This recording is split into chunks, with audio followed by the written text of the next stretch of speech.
A science story, huh? These NYU scientists, I felt right. I was so And I just thought, well, I had figured it out it was that golden moment. because science was on my side.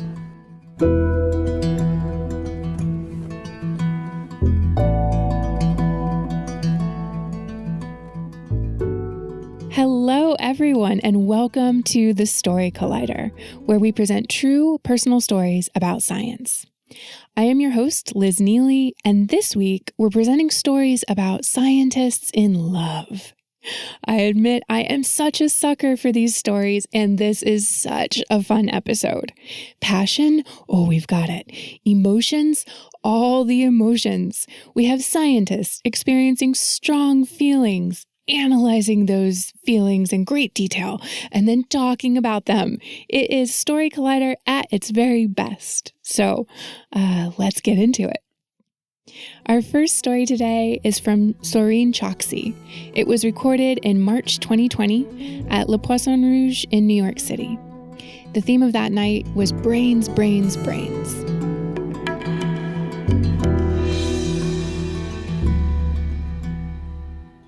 So it was February 14th, 2015, Valentine's Day, obviously.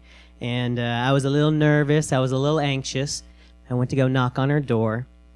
I'd been dating, we'll call her Caitlin, for 1 month. And I think starting to date someone in January is a terrible idea. You know, because you don't think ahead. You just think, oh, it's cold. I want a spoon. You know, you're not factoring it all out. You go on a few dates, you get to know each other, and then Valentine shows up with its authoritarian heart candy. I love you. And you're like, oh, calm down. Where is the chill, relaxed candy that just says, we've known each other a few weeks, you seem pretty cool?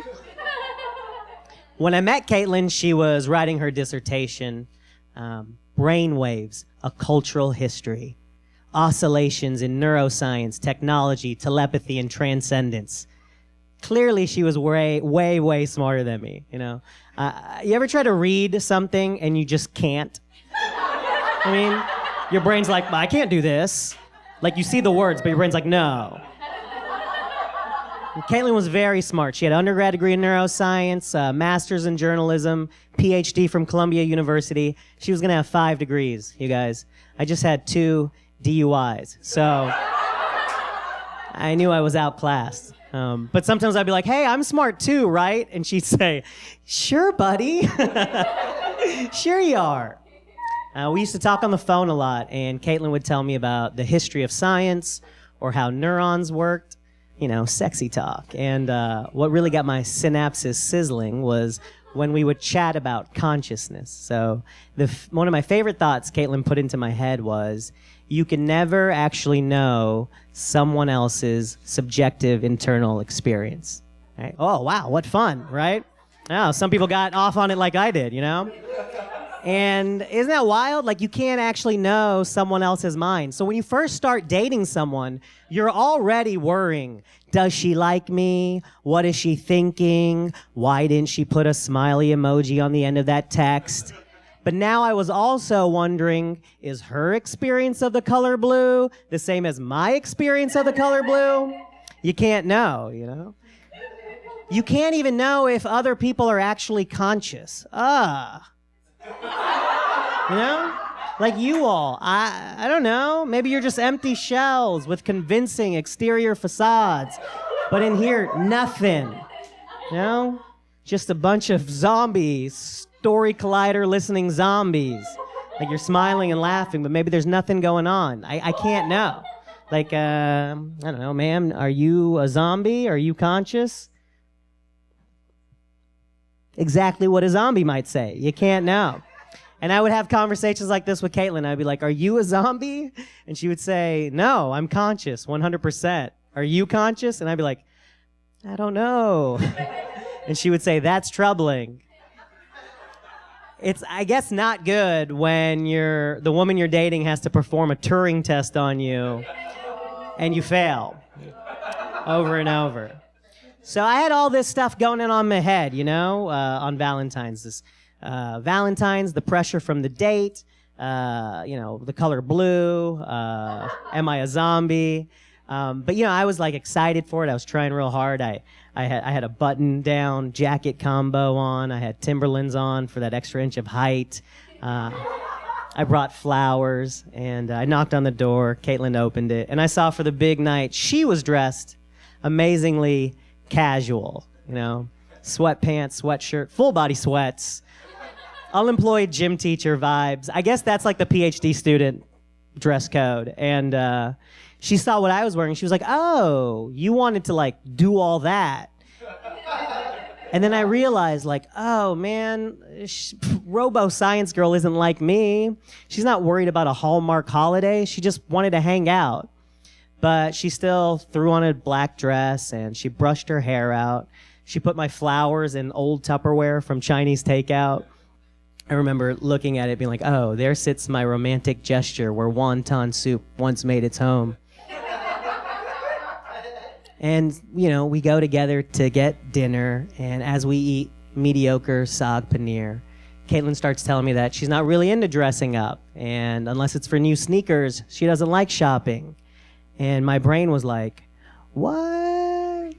Because, okay, I understood that I can't know the mind of the person sitting across from me, but I figured, like, I could rely on a few truths about the genders. Because I had learned most of what I knew about men and women and our differences from watching Comedy Central in 1993. Women like stuff and feelings, and men hate feelings. We love logic and blowjobs. All men want is rational fellatio. That's what I had gathered. And the way comics talked, it just seemed like all of these differences between men and women, that was wired into us deep, like that was in our brains. It was biological. And I just figured that boys' brains were made out of wood and screws, and girl brains were pink and assembled from macaroons and lace. I thought that was science. And so when Caitlin said she didn't like shopping, I was like, but women be shopping, She was messing up the way I viewed the world, and because of all this brain stuff she would tell me and just the way she was. So we finished our meal, and then I was feeling very perplexed as usual, and I had no idea what she was thinking. And we went back to her place, and the topic changed to sex. And look, we're all adults, right? Caitlin and I had already developed a physical relationship, and normally the pattern that had emerged was she was usually on top, which I didn't mind that because I'm not a spry man, and she would also usually close her eyes. Where was she going? I did not know. I never got a ticket to Narnia. I never got to ride on Aslan's head. I wasn't invited. I had slept with other women in my life, and they too had usually closed their eyes. Where were they going? I did not know. I had wondered if I was ever with two women at the same time and they both closed their eyes, would they meet each other in this new fantastical world? They'd be like, hey, glad we got rid of old idiot boy. So I one time timed it so that when Caitlin opened her eyes, I was doing this, which did not enhance the romantic experience, right? So we're talking, and I start telling Caitlin my thoughts inspired by Paul Reiser about men and women's sexual fantasies. And I go, men were very simple. You ask any man what his sexual fantasy is, all dudes were very simple. They'll give you a simple answer. 2 chicks, that's it. A threesome, that's it. And you can be like, but is there a backstory? Is there an environment? And dudes are like, I don't know, man. We fucking in a white room, dog. I really don't know, It's like where they build Intel processors. I really don't know. And you can be like, but this is your fantasy. You can have anything you want, anything in the whole wide world. Your imagination is your playground. And dudes are like, all right, like 3 chicks, okay? Don't push my mind anymore. And Caitlin's just listening to me, and she's like, okay. And I go, women, though. Oh, women. Women's fantasies are dark. They're emotional. I think they're quite frightening, to be honest. And Caitlin goes, oh, really? Yeah, of course. No, you're totally right. Men and women, we have totally different brains for fantasizing, totally different sections of our brains. And she goes, do you want to hear my sexual fantasy? And I was scared, but I was like, yeah.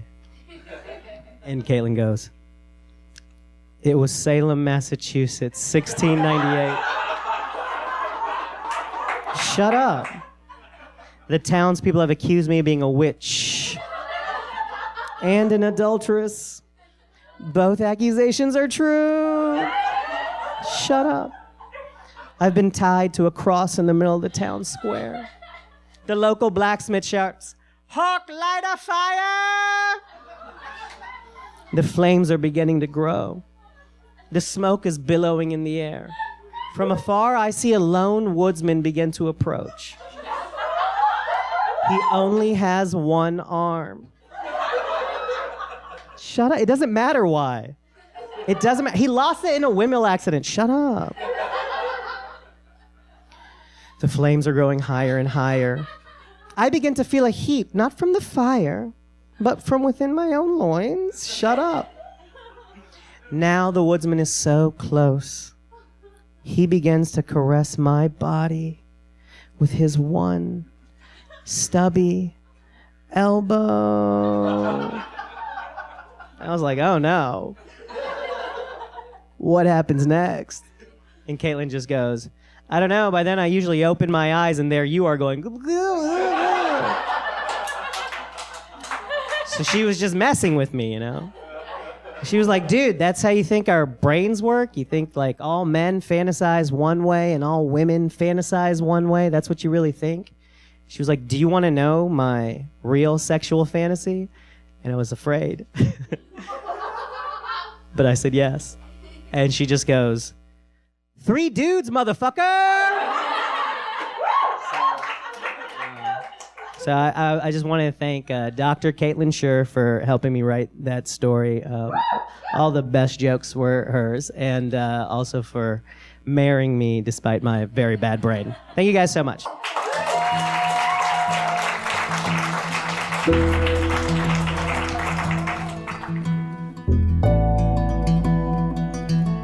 That was Saurin Choksi. Choksi generally goes by his last name, Choksi, which is why I'm calling him that.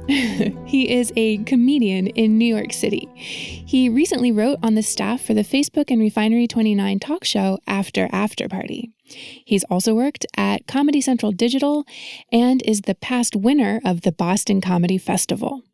His stand-up has been featured on Laughs on Fox TV and Sirius XM Radio. He has performed at numerous comedy festivals and has hosted a TV show on Fuse TV called White Guy Talk Show. He also created internet videos for Seriously TV and is a proud alumni of Chicago's Lincoln Lodge.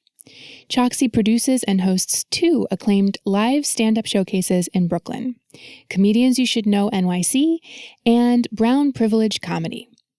Choksi relaxes by sewing, crafting, and making stuff. You should check out his website. His felt stuff is really cool. He loves his wife, his family, and 4 of his friends. He thinks you should be nice to yourself and is impressed by your power. And so am I. Thanks, Choksi. Before we go to the next story, I just wanted to take a quick minute and make sure that you know what Story Collider is up to these days, because I'm pretty excited about it. So you might know we have our online shows. Those are still happening and they're amazing. We're also starting to feature storytellers and our producers from all of our regular home show cities. And even better, once a month, you have the opportunity to throw your name in the hat and pitch a story in our Story Slam.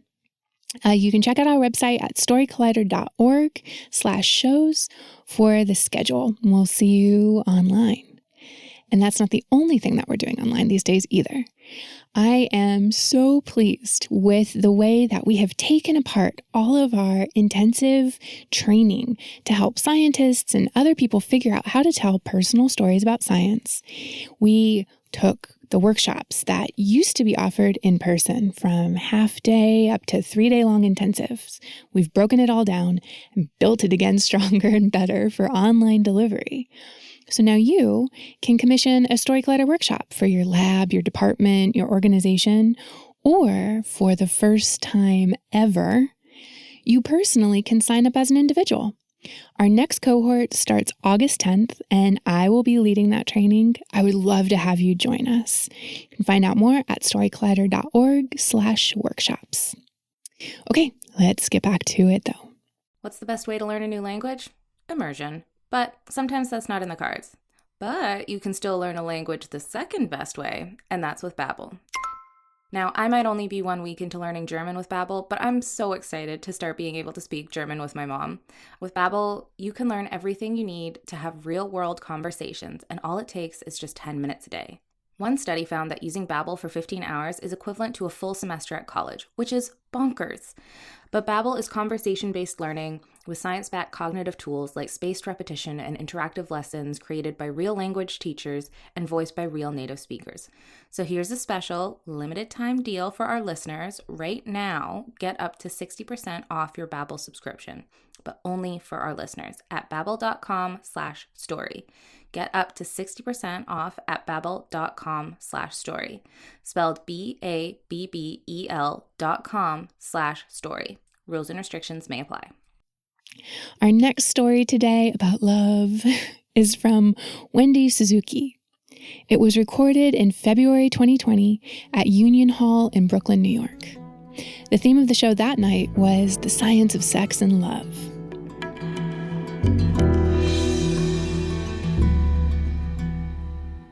So the first day of my freshman year at UC Berkeley, I learned something that was going to change my life. I learned that the experiences that you have in your life, who you see, who you meet, what you learn, actually can change the anatomy, physiology, and function of your brain. And I thought that was the most fascinating thing I had ever heard in my entire life. Well, I didn't realize it, but just 2 years later, in my junior year, I was going to have my own life-changing experience when I decided to do something I had always wanted to do. I was going to spend my third year abroad in France. And I could tell the moment I stepped off that plane that the food and the language and the cigarette smoke was going to change my life.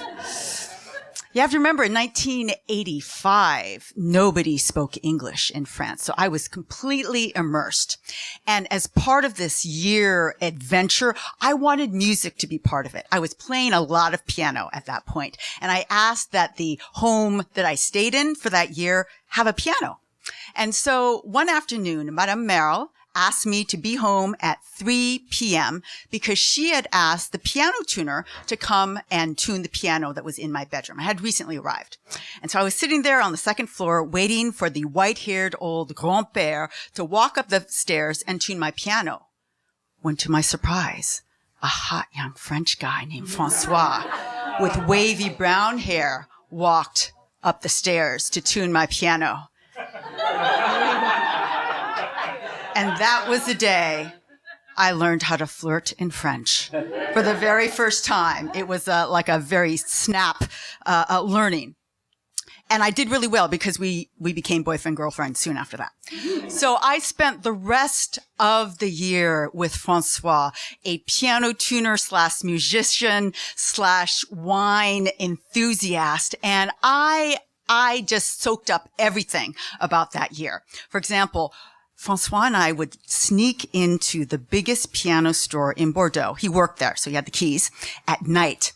And before we snuck in, we would practice these piano duets. Me on my piano in my bedroom and he and his piano in his apartment. And we would sneak in and we would play the concert grand pianos that they stored there. We'd put the tops up. He would play the Steinway. I would play the Busendorfer.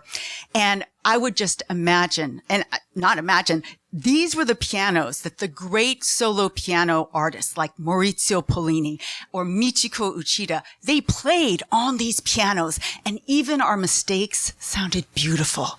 It was just a lovely, lovely experience. Every day after school, I would go to Francois' apartment, and he introduced me to this amazing record that he had. We had records back in those days. It was Yo-Yo Ma playing the Bach solo cello concertos. I had never heard that piece of music before, and I played it over and over and over again. Well, before we knew it, it was Christmas. And that Christmas, I received the most romantic gift that I had ever received before or since. Francois gave me a cello. And it was a Suzuki cello. My name's Wendy Suzuki, so it was very cool. And it was even more romantic because I don't even play the cello. It was just this amazing gift. So we spent the rest of the year, me, trying to learn how to play the cello and continuing our adventures around Bordeaux. And of course, we ended that year just pledging we are going to stay together. My 21-year-old self, I know you are the one. We're going to stay together. We're going to somehow do this.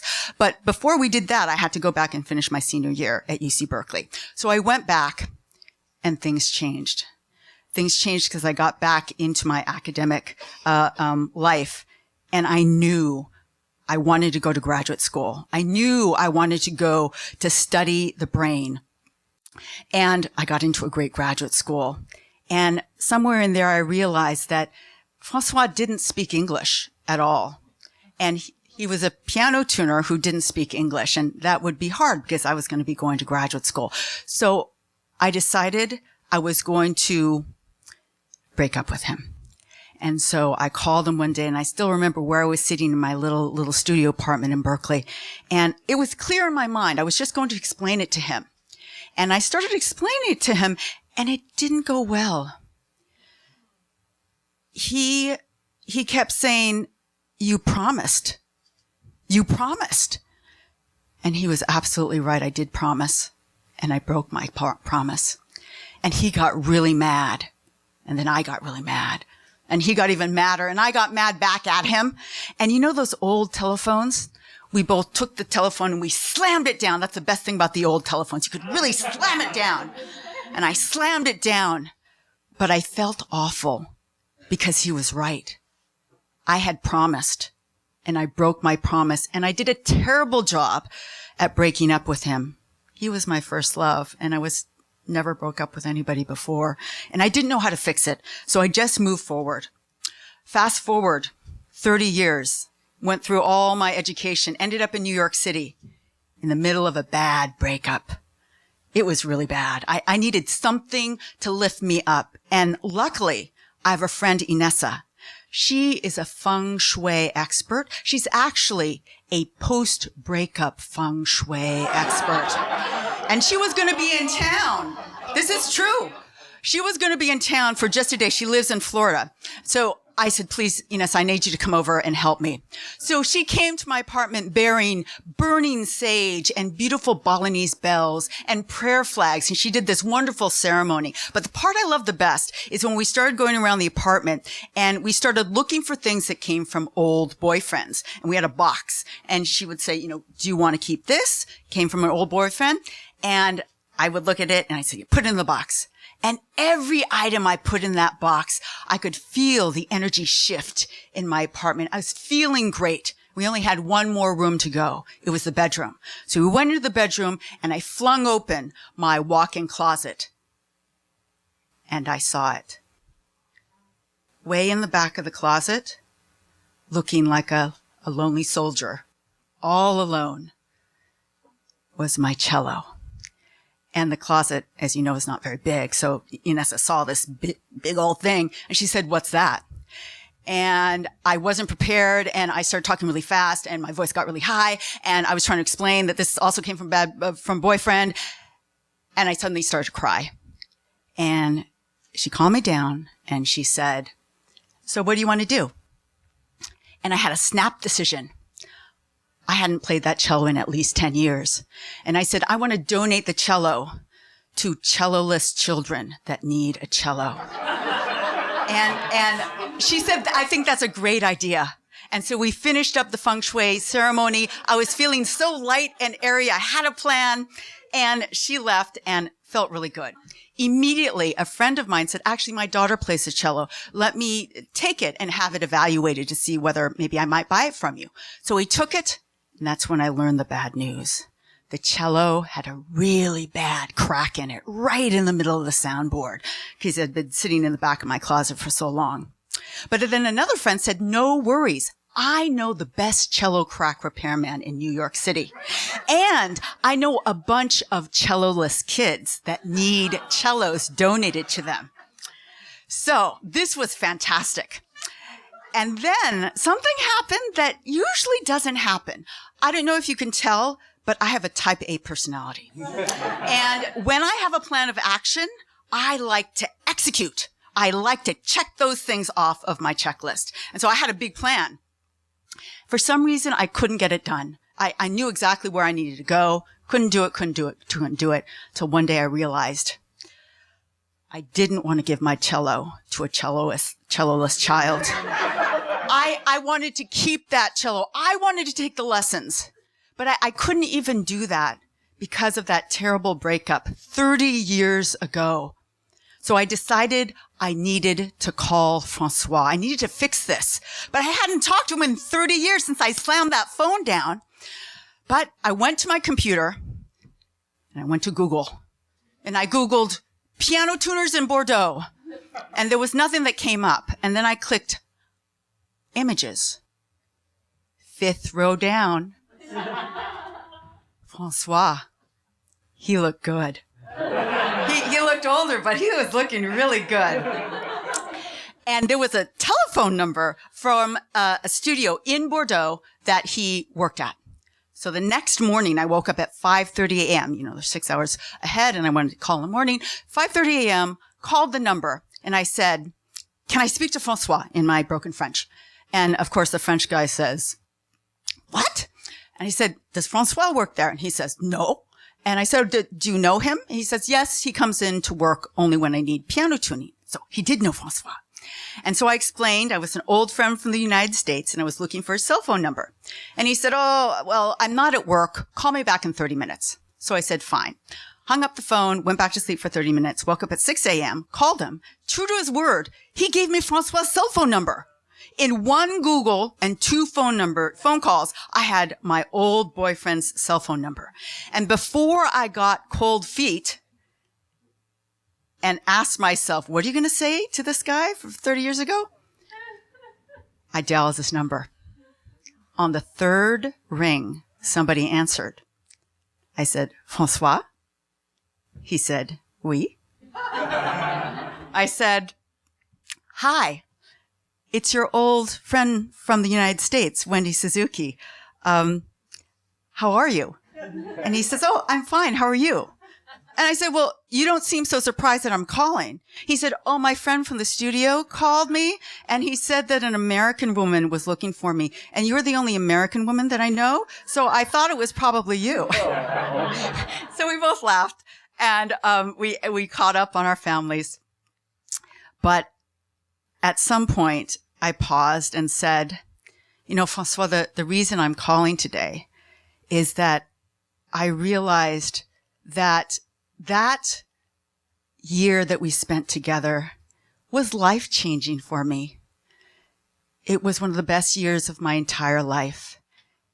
And I never thanked you properly for it. I felt so bad about that breakup. And I just needed to call you to tell you how much I appreciated that year. And there was a very long, pregnant pause. And at the end, very quietly, Francois said, merci, Wendy. Thank you. He said, I had such a hard time after that breakup, but I'm so glad we're connected again. And we exchanged email numbers. And I can tell you that cello visited the best cello crack repairman in the city, and now sits in a place of honor in my living room with its own private humidifier right next door to it that I fill every night so that it won't crack again. And I think, I gave up Francois for science. But in the end, I became a neuroscientist that studies how experiences change your brain. And now I know better than ever that year was so important for me. The language that he taught me, I never would have learned French as well if I hadn't been with Francois. That changes your brain. All of the food and the culture he introduced me to, all that novelty was so good for my brain. Okay, all the wine probably wasn't so good, but you have to take the bad with the good. And most importantly, he was my first love. He gave me a huge dose of dopamine that was very, very positively affecting my brain. But most importantly, I think about all the possibilities that have opened up in my life because I decided to fix that crack. Thank you.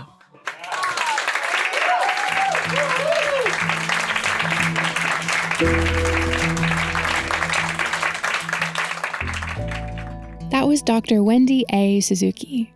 Wendy is a professor of neuroscience and psychology in the Center for Neuroscience at New York University. She received her undergraduate degree in physiology and human anatomy at UC Berkeley in 1987, studying with Professor Marion C. Diamond, who was a leader in the field of brain plasticity. Wendy went on to earn her Ph.D. in neuroscience from UC San Diego in 1993 and completed a postdoctoral fellowship at the National Institutes of Health before accepting her faculty position at New York University in 1998. Her major research interest continues to be brain plasticity. She is best known for her extensive work studying areas in the brain critical for our ability to form and retain new long-term memories. Important stuff.